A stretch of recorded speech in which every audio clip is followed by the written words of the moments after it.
Assalamualaikum warahmatullahi wabarakatuh. Alhamdulillah, wassalatu wassalamu ala rasulillah Sayyidina Muhammadin ibn Abdillah wa ala alihi wa sahbihi wa mawalah. Amma ba'd.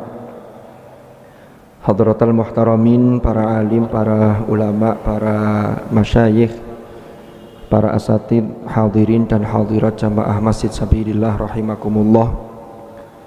Alhamdulillahi rabbil alamin.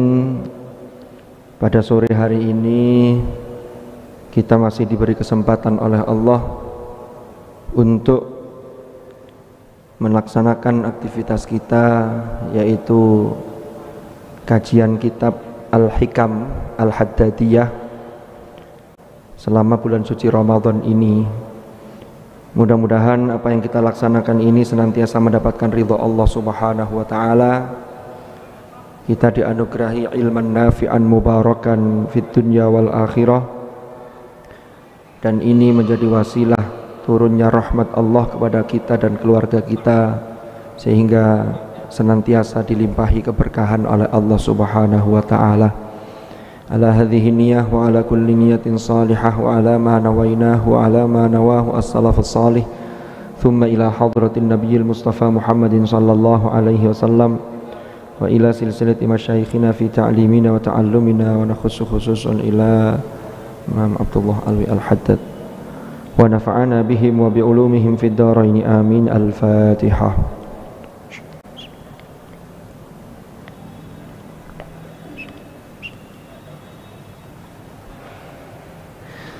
Bismillahirrahmanirrahim. Qala al-muallif rahimahullahu ta'ala wa nafa'ana bihi wa bi ulumihi fid dharain amin. Kita hari ini masuk ke mutiara hikmah dari Imam Al-Haddad, yaitu dawuh beliau yang ke-27. Beliau mengatakan, man tayassarat lahu matalibuhu al-ukhrawiyah wa ta'assarat alaihi matalibuhu ad-dunyawiyatu fahuwa min warathatin nabiyyin, wa man tayassarat lahu matalibuhu al-ukhrawiyatu wad-dunyawiyatu fahuwa min ashabil yamin, wa man tayassarat lahu matalibuhu ad-dunyawiyah wa ta'assarat alaihi al-ukhrawiyatu fahuwa minal mustadrajin, wa man ta'assarat alaihi matalibuhu al-ukhrawiyatu wad-dunyawiyatu fahuwa minal mamqutin. Di dalam makalah beliau ini, beliau membagi kategori manusia itu ada empat kelompok atau empat golongan atau empat kategori. Kategori yang pertama, dawuh beliau, itu adalah ada orang itu yang man tayassarat lahu matalibuhul ukhrawiyah. Apa maksudnya? Bi an sahalallahu lahu imtithala awamirihi wa tarka zawajirihi was-sa'ya fi mardatihi wal ijtinaba an mawadhi'i sakhatatihi. Ada orang yang dia ini mendapatkan akses kemudahan untuk melakukan amal-amal ibadah, amal-amal ukhrawi, akhirat. Yaitu tentunya Allah memberi kemudahan bagi orang ini melaksanakan perintahnya, menjauhi larangannya, lalu selalu berusaha untuk menggapai ridhonya, yaitu ridho Allah, lalu menjauhi semua jenis atau hal-hal yang bisa menyebabkan kemurkaan Allah. Ini berarti orang ini dimudahkan oleh Allah jalan akhiratnya. Tapi orang ini di sisi yang lain wa ta'assarat alaihi matalibuhud dunyawiyah. Ya. Dia kesulitan bi an lam yuhassil minha illa qalila. Jadi kalau urusan duniawi dia dapatnya sedikit. Umpama ada orang itu diuji ketika di dunia itu semuanya rajin, sosialnya juga baik, ke orang lain baik. Cuman diuji rizki dari sisi materi, umpama dari sisi ekonomi kurang, tapi tidak mengurangi ibadahnya dia kepada Allah. Ini berarti masuk kategori yang pertama ini. Ya, dia ridho ma'aridahu ala qada'i rabbih, dia ridho dengan ketentuan yang sudah ditetapkan oleh Allah. Ini kelompok yang pertama. Lah kelompok yang pertama ini oleh Imam Al-Haddad disebut sebagai fahuwa min warathatin nabiyyin. Orang yang seperti ini termasuk pewaris para nabi. Para nabi itu kalau kita lihat para rawuh, para bapak, para ibu, nabi itu antara satu dengan yang lain itu berbeda-beda fadlnya, keutamaannya berbeda. Tilkar rusulu faddalna ba'dahum ala ba'd, dan seterusnya, minhum man kallamallah, dan seterusnya itu, wa rafa'a ba'dahum darajat. Contoh dari sisi materi, ada nabi yang diberi kekayaan yang luar biasa, diberi kekuasaan yang luar biasa. Siapa? Nabi Sulaiman. Ada nabi yang diuji sampai semua harta bendanya habis, lalu diuji dengan sakit yang luar biasa. Siapa? Nabi Ayub. Tapi dua-duanya, baik yang berlimpah materi atau yang diuji dengan kekurangan, tidak ada satupun yang kemudian menjauh dari Allah, justru malah mendekat. Itulah yang kemudian dipuji oleh Allah dalam surat Shad. Baik Nabi Ayub atau Nabi Sulaiman itu sama-sama disebut ni'mal abdu innahu awwab, sebaik-baik hamba. Ya, artinya apa? Para nabi itu kalau punya harta, hartanya itu tidak nempel sama sekali dalam dirinya. Jadi itu betul-betul wasilah. Rasulullah Shallallahu Alaihi Wasallam itu ketika beliau menikahi Sayyidah Khadijah radhiyallahu anha, itu maharnya itu fantastis, luar biasa. Sebenarnya beliau punya, tetapi dalam kehidupan sehari-hari Rasulullah itu mencontohkan bagaimana hidup yang sederhana, sehingga tidak israf, tidak berlebihan. Nah, ini kembali ke materi tadi. Jadi kelompok pertama ini dikatakan sebagai ada orang yang dia ini akses kemudahan untuk beribadah itu banyak sekali, tapi diuji di sisi yang lain, aspek duniawinya. Kerjaan, baru dapat kerjaan sudah di PHK, tapi tidak meninggalkan Allah. Ini disebut dengan hum fahuwa min warathatin nabiyyin. Lalu yang kedua, ada orang yang disebut dengan waman tayassarat lahu matalibuhul ukhrawiyatu wad dunyawiyatu. Ada orang itu ya ibadahnya ya sregep, tapi juga di sisi yang lain duniawinya juga lancar. Ini yang orang yang hebat ini juga luar biasa ini. Apa artinya? Berarti dunia itu tidak mengganggu dia dari ibadah dia kepada Allah, termasuk menunaikan hak-haknya Allah. Kalau dapat punya harta, diinfakkan di jalan Allah, ditasarrufkan sesuai jalan yang benar. Jadi tidak aneh-aneh. Ini yang dicontohkan oleh para sahabat-sahabat Rasulullah, diantaranya sahabat-sahabat yang konglomerat. Ada Utsman ibnu Affan, ada Abdurrahman bin Auf. Sehingga hartanya itu tidak dibuat untuk maksiat, tidak dibuat untuk aneh-aneh, tapi justru betul-betul di jalan Allah. Ada orang yang model begini ini yang oleh Imam Al-Haddad disebut fahuwa min ashabil yamin. Mereka itu, dia itu adalah ashabul yamin. Ya, orang yang beruntung. Ya, yang bisa alladzi jama'allahu lahum baina matalibid dunya wal ukhra. Yang mana Allah ini menggabungkan pada diri orang tersebut antara akses kemudahan akhirat sekaligus dunianya. Ya. Lalu yang ketiga, wa man tayassarat lahu matalibuhud dunyawiyah wa ta'assarat alaihil ukhrawiyah. Ini yang jangan sampai ini. Kita berharap tadi yang kedua tadi. Jadi aman semuanya. Ada orang yang ketiga ini yang disebutkan oleh Imam Al-Haddad itu ada orang yang akses untuk mendapatkan dunia itu mudah. Gampang. Banyak pengusaha, Ya. Tetapi dia ta'assarat alaihil ukhrawiyah. Akses ibadahnya sulit. Ini yang naudzubillah, ada orang-orang yang melakukan bisnis, tapi bisnis itu sampai melupakan Allah, sehingga secara zahir materi memang berlimpah, tapi yang model begini ini biasanya barokahnya tidak ada keberkahan di dalamnya. Inilah yang disebut, kata Imam Al-Haddad, fahuwa minal mustadrajin. Mereka itulah termasuk orang-orang yang diberi istidraj. Ya, dia terperdaya. Istidraj itu sesungguhnya dia akan mendapatkan siksa, tapi oleh Allah dilulu, diberi terus, seakan-akan dia mendapatkan nikmat, tapi dia tidak terasa bahwa itu menuju kepada azab Allah. Naudzubillah. Ya, Allah menyatakan dalam firman-Nya, sanastadrijuhum min haitsu la ya'lamun. Jadi secara bertahap Allah akan mengazab mereka dengan cara apa? Boleh jadi dengan cara istidraj itu, diberi harta, disubsidi penuh, tapi dia semakin lupa, semakin lupa, semakin lupa, sehingga dia adalah orang-orang yang terperdaya. Seakan-akan fasilitas itu adalah nikmat, padahal dia melupakan Allah karena dia sulit untuk melakukan ibadah. Ta'assarat alaihi al-ukhrawiyah. Na'udzubillah.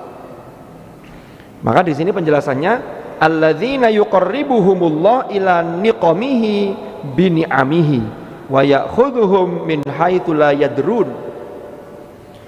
Jadi mereka ini adalah orang-orang yang sesungguhnya Allah ini mendekatkan mereka itu pada azabnya, pada siksanya, pada kebencian Allah. Dengan cara apa? Dengan cara seakan-akan diberi nikmat itu tadi. Ini kelompok yang nomor 3. Dan mereka menggunakan akses itu tidak sadar, dikira itu semua adalah fasilitas karena kasih sayang Allah, padahal bisa jadi istidraj. Makanya kita ini kalau kita lihat di ayat Al-Quran di surah Al-Anbiya umpamanya, kita lihat ayat kullu nafsin dha'iqatul maut wa nabluukum bisyarri wal khairi fitnah wa ilaina turja'un. Setiap jiwa ya yang pernah merasakan hidup pasti akan dha'iqatul maut, akan mengicipi yang namanya mati. Wa nabluukum bisyarri wal khairi fitnah. Kami uji kalian dengan asyar wal khair. Syar dalam pandangan manusia dan yang khair dalam pandangan manusia. Umpama ada orang kesulitan nyari pekerjaan sehingga penghasilannya tidak menentu, itu menurut orang itu adalah sesuatu yang syar, itu ujian. Ada orang yang diberi akses kemudahan, penghasilannya sekian ratus juta dalam setiap bulan, itu juga ujian. Jangan sampai kita mengatakan bahwa ini karena hasil kerja keras saya dan ini adalah Allah sangat sayang kepada saya. Belum tentu, karena itu semua ujian. Jadi selama kita ini masih hidup di dunia, maka semua yang ada di hadapan kita itu ujian.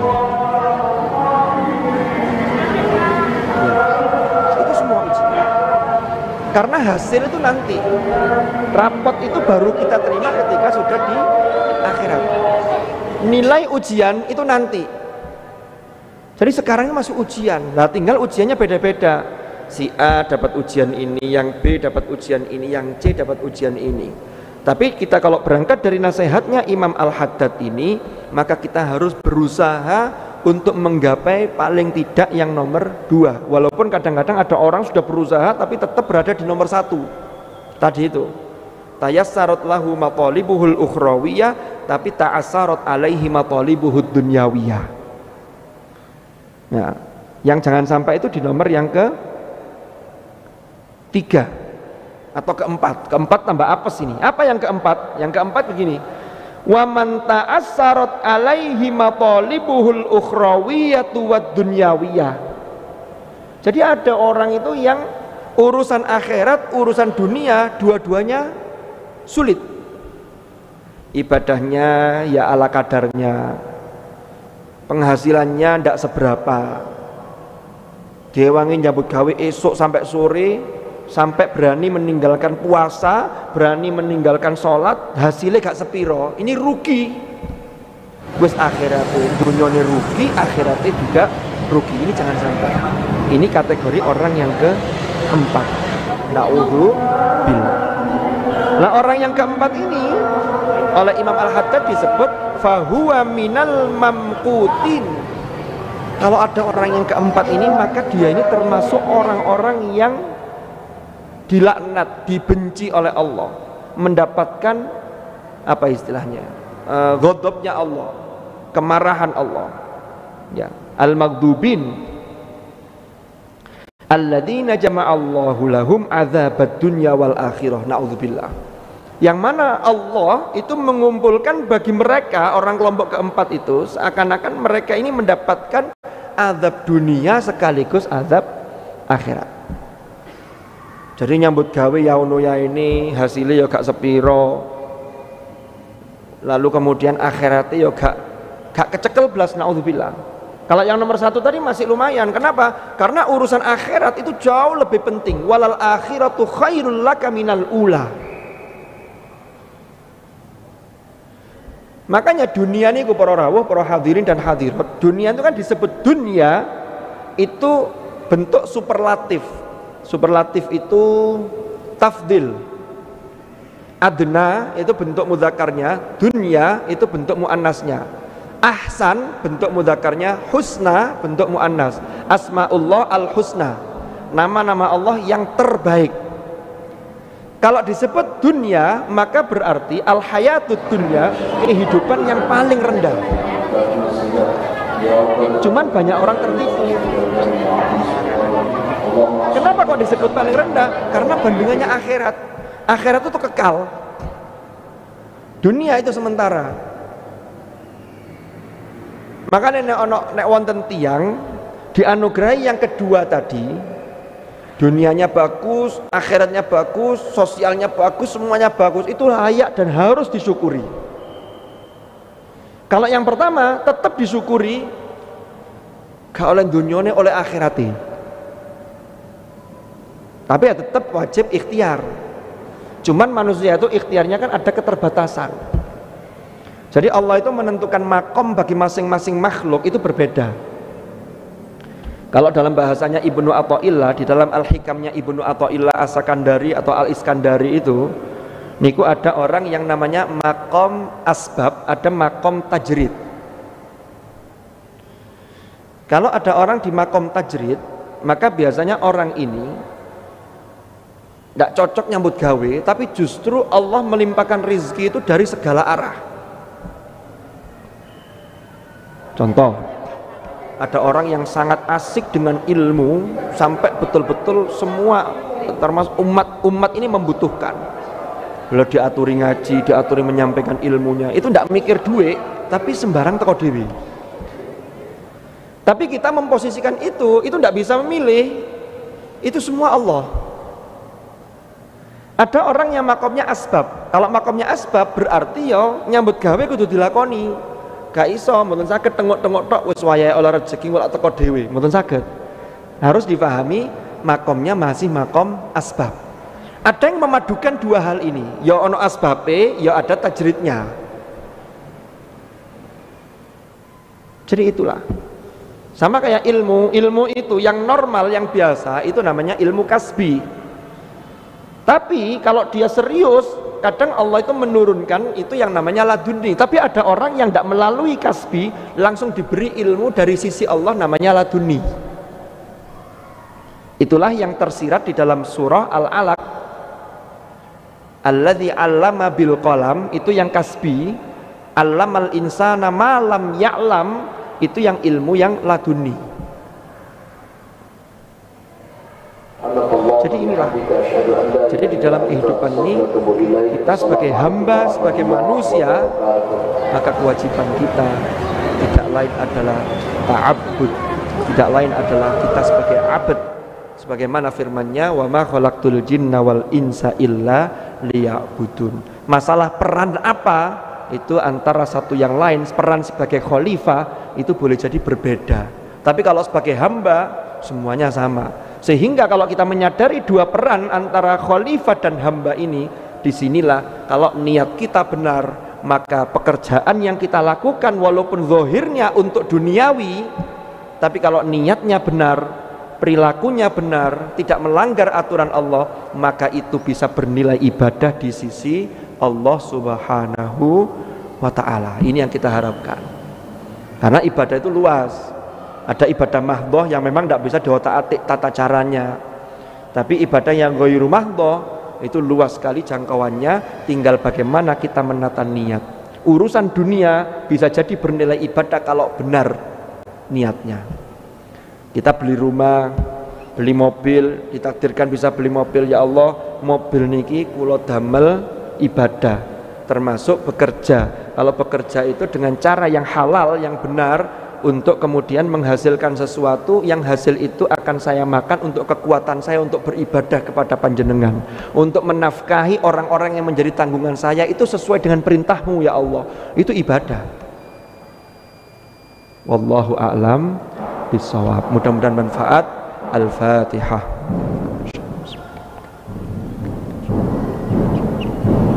Terima kasih. Assalamualaikum warahmatullahi wabarakatuh.